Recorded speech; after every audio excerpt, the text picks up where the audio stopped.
Hello, and welcome to Women Who Rock the Rich Center. We have a very, very special episode today. We are going to be speaking with the founding women of the Rich Center for Autism at YSU. They're a rocking group of women who were determined and dedicated to getting the center established and brought us to where we are today. Hey guys, let's rock.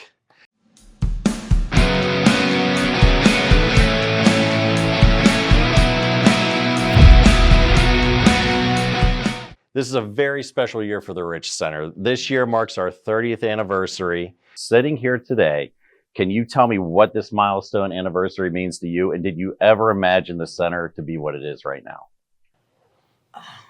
It's amazing, but years ago, I did think we were going to have a place like this.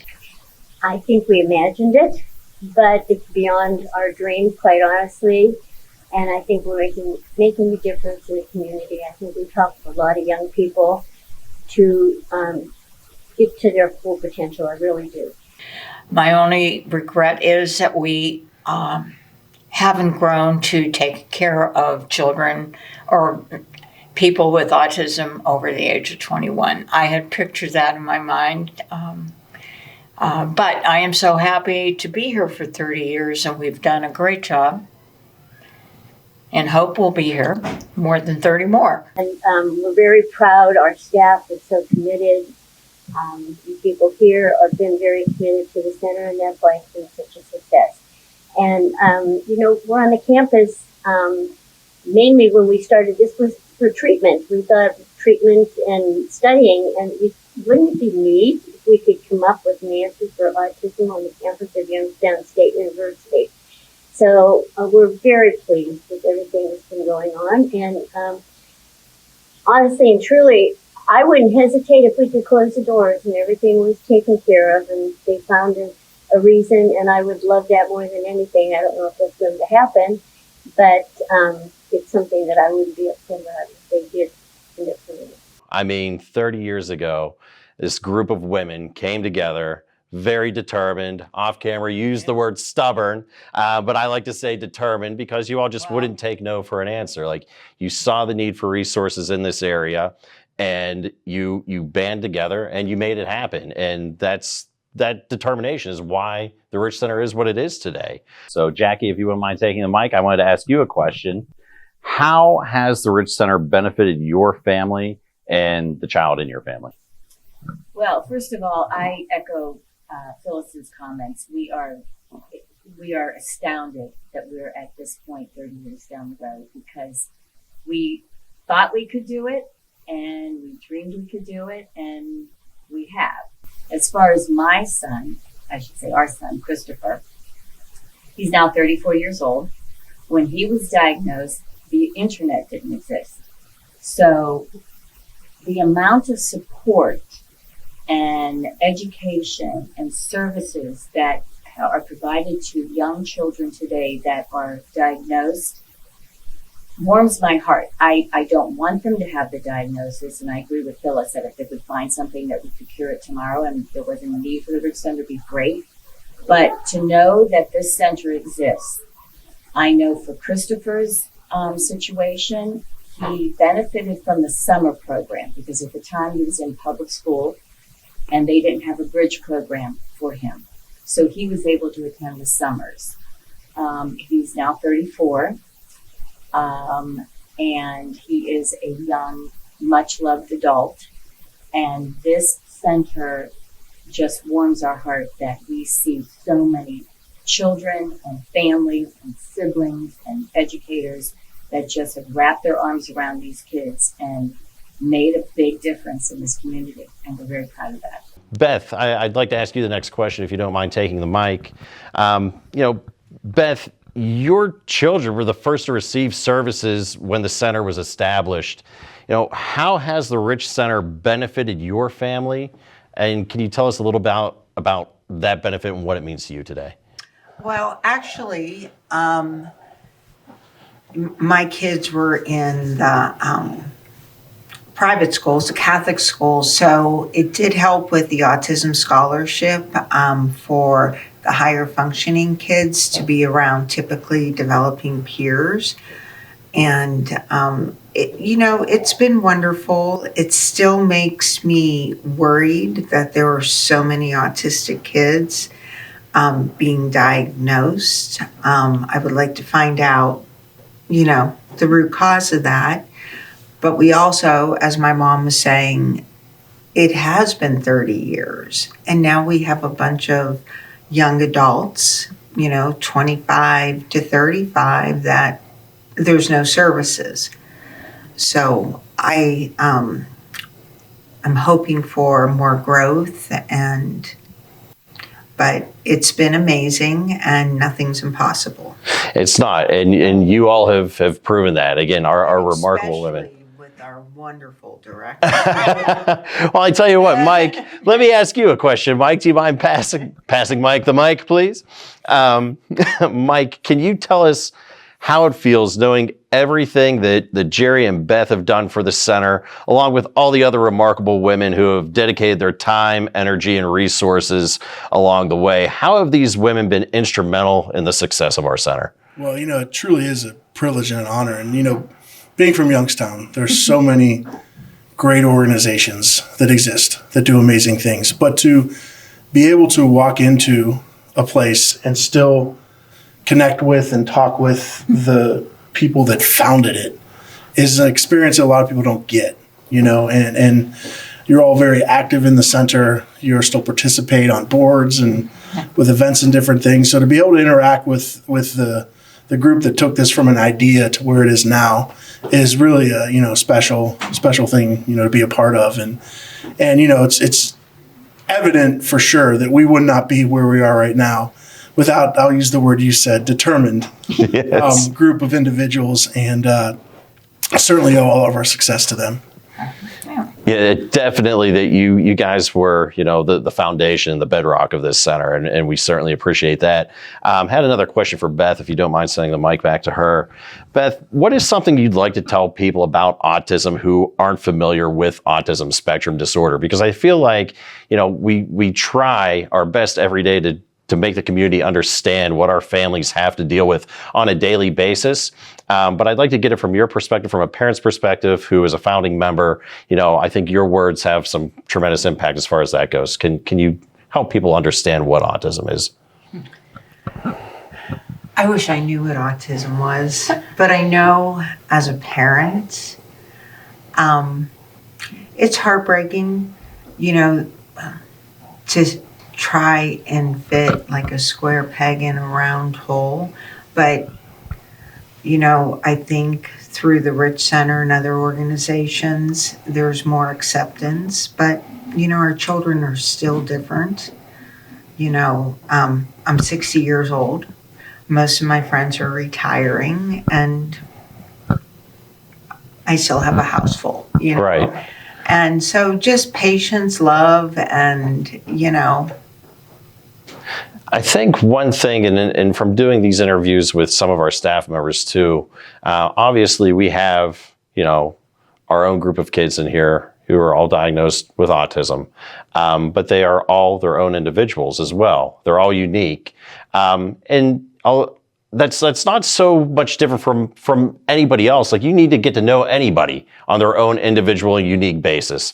Everybody has certain things that bother them. So I think if we acknowledge that they're diagnosed with autism, but let's try to treat them, just like the person that they are. Let's try to get to know them on a unique individual basis and, build that bond. I think that's very important.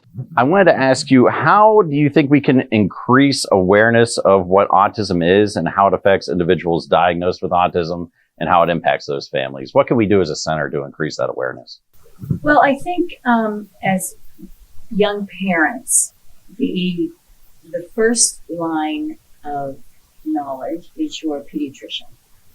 And I think we really could do a little bit of a better job teaming up with health professionals. And that really, I don't know that even falls on the Rich Center. I think it's just an institutional thing. I think that there could be more improvement with that to get these kids diagnosed. And I understand as a young parent, you really don't want a so-called label on your child. get that more than anybody does. But it really doesn't matter what you call it. It's something that needs addressed. And you are only doing the best for your child to figure out what that is and how they can be treated to reach their full potential. Because that's what the Rich Center is here for, to get these kids to reach their full potential. So I think the medical community needs to maybe be a little bit more aware of what services are available and the diagnostic piece of it. I think the Rich Center does a great job out in the community getting out there and keeping the name out there and what services are available. And of course, it always comes down to funding. And funding is crucial. And these kids deserve it. These parents deserve it. They deserve to be seen and heard and understand that there's hope for these kids, that they can have great lives, and the parents need support. Typical parents need support. So these parents absolutely need it and they deserve it. And I think just by doing things like the Rock the Rich Center, which is going to be a huge success and it's going to be fun, that is a big piece of getting the word out about what the Rich Center can accomplish for your child. As a community and as a group, we have to keep talking about it. We have to, tell people they are different, but yet they're like us, like you just said. There is a lot of media attention about it, but like Beth says, what's the reason? Why are these beautiful kids being affected? And it's like, when they're born, you have all these expectations for your child.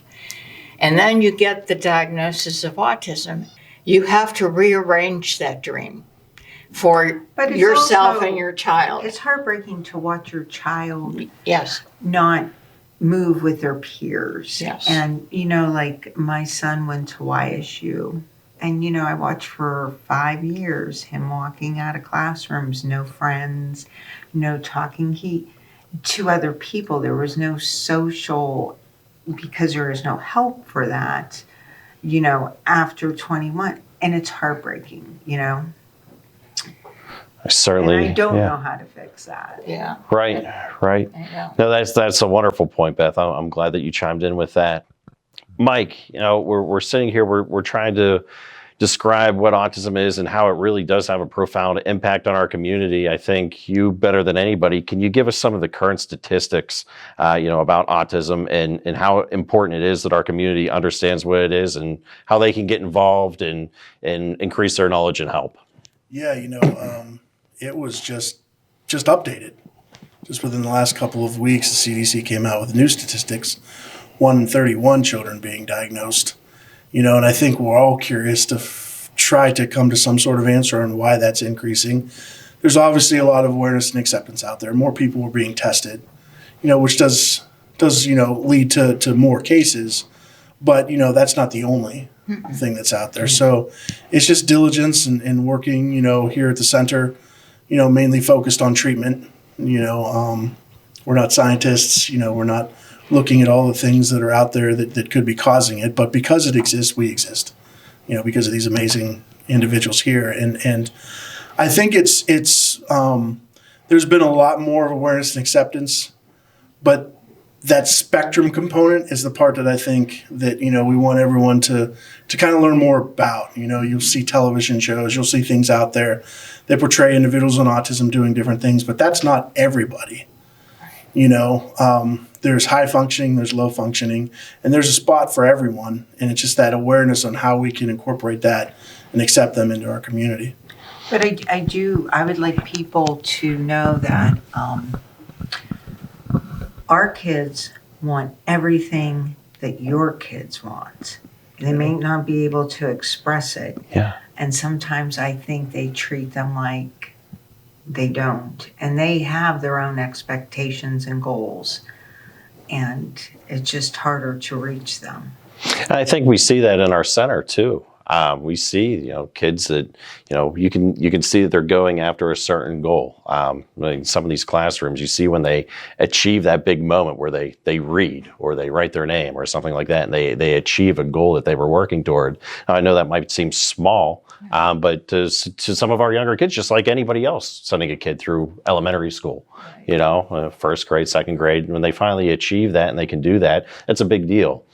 So that's an amazing point. What is something that you would like to tell people about autism who maybe aren't familiar with autism spectrum disorder? Maybe they're watching this video, somehow they stumbled across it on social media, and they're watching it right now. They don't really have a good understanding of what autism spectrum disorder is. Is there anything you can share with them to help them understand?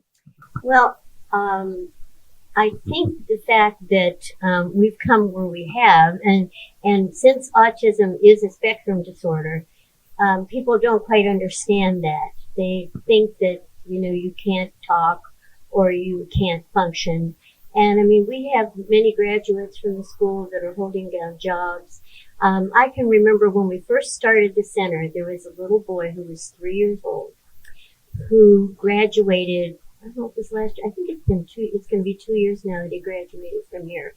And when I came in, I was here one day in a classroom, and they couldn't keep him on the chair. He kept falling down off of the chair, and he was nonverbal. He kind of babbled, and the teacher was so patient, and the teacher would pick him up off the floor, sit him in the chair, and he'd turn around and fall off the chair again. And this young man sang the national anthem at a Scrappers game. And that alone spoke 1,000 words for what we're all about. And, I think one of the things that I think people might not be aware of is that we charge no tuition here, that it's free to come. We don't have transportation. That's because we have people coming from Ashtabula, Columbiana, Western Pennsylvania, Southern Ohio, all come to the center. And the parents are responsible for getting the kids here, and in their daily life, I know that becomes an issue. But never in our wildest dreams, I don't think, we imagined the center growing to what it is now. And it's because of you people sitting right here that have made such a difference. And I love that story that you shared about that student. I'm pretty certain I know exactly who you're talking about. But I think, when people are trying to understand what autism spectrum disorder is, and a lot of our staff, as we did these interviews, mentioned this too, you just have to take the time to get to know each student on their own individual basis. So everybody's unique. Everybody's their own individual. Everybody has their own quirks, things that they like, things that they dislike. And when you boil that all down, that's really no different than the four of us sitting here. We are our own individuals. We're our own unique people. Things that bother me might not bother Jackie, right? And things that bother you might not bother Mike. So we just have to really get to know each other on an individual basis and, be kind, right? As a parent affected by autism, can you give us a few words to explain to other families that they aren't alone, that the Rich Center exists, and thanks to you and 4 other wonderful women, the Rich Center is here, and what can the Rich Center offer to them as a parent? It's nice to be around people that, know why you haven't showered or why you look like this or you're just done. And you don't have to explain. And you don't have to pretend everything's okay when you're around your community, people that understand. Because, we love our children. We just want the best for them. And yeah, it's a sense of belonging, right? You're not alone. There's other people going through this with you, and there are people who understand. And the Rich Center, I know we've been talking about this. We want to be able to be a resource for our community on the whole. I know that we have our 60 students here, but I think our broader goal and our bigger vision is to be a community resource where even if you don't have a child who goes here, you can still call on us for help. And we can point you in the right direction or give you some resources. Or maybe you're an educator. Maybe you aren't a parent of a child with autism, but maybe you're an educator and you're trying to learn about how to deal with that in your own classroom setting. You can contact us and we can help. I mean, what are some words that you can give to families watching this right now who might be looking for services, who might feel like, hope is lost? What can you tell them? Well, I can tell you hope is not lost. And I can say that, of course, from experience. And that doesn't mean to say that we don't have our hard days to this day with him. But there's always somebody you can call, somebody you can ask to give you some support. And the Rich Center is that mechanism. We may not have room right now for your particular child for several reasons, but these people in this building, Mike, Jake, the staff, are working so hard to ensure that we get the funding and the staffing that we need to not have to turn away your child. But know that even if right now they can't be here, the staff is here to answer any questions you have, offer support, and know that there is hope, and never give up. Never, ever give up on these kids, because it's worth it. That's so true. And I think that's what really makes us different from a school setting, right? As you noted, maybe we can't enroll that child right now, but we are a center. So people can call on us, they can reach out to us, and we can share knowledge that we've gained here. And hopefully at some point, one day, we would love to enroll that student. But until that day comes, we are here as a resource center to help those individuals. And it doesn't always have to be a family. Maybe you're an educator in a school system somewhere and you're not sure how to interact with a child like in your classroom setting. Call on us and we'll share some insight with you and help you navigate. We're a center. You know, Exactly. we want to be a resource hub for our community. Exactly. And this is amazing to me, this question I'm about to ask. So you've spent 30 years of life showing unmatched dedication to the Rich Center. You know, it's flourishing right now. I need to know what has kept you motivated for 3 decades. You're still here. Mike mentioned you are active on our boards. You're here today for this. What keeps you going and keeps you being such an integral part of the Rich Center? It's a part of my life. It's me. It's something that we created, and I want to see it succeed and you know, be around for many years when I'm not here. You know, my husband tells me, "Do you know how old you are?" And I go, "No," but I do. I just want to see it to succeed and be here for another 30 years at least. And I'm hoping Mike stays. What keeps you motivated after all this time to continue showing up, putting in the work to help our center and families? You people, for starters, and the families.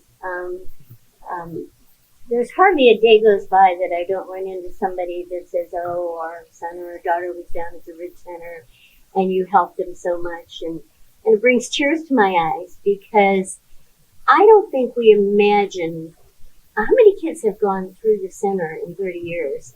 I don't think we even thought about numbers when we did this, you know, and the university opened their arms to us. You know, we had $30,000 and they gave us the tops in all the departments because they saw that there was something possible here. And the fact that we're affiliated with the university and we could take advantage of any of the university services, they've just been absolutely wonderful and wrapped their arms around us.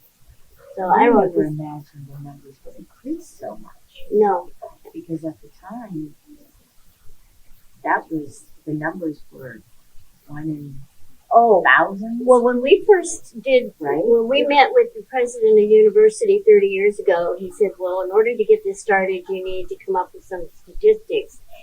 And he said, they'll have numbers in the state of Ohio. And we checked and it was 1 in 10,000 because they had no idea what was coming. And they really weren't documenting things. And to see that the number's now 1 in 31 and you know, the Ohio State government has been so supportive of us too with the autism scholarship, which is really important.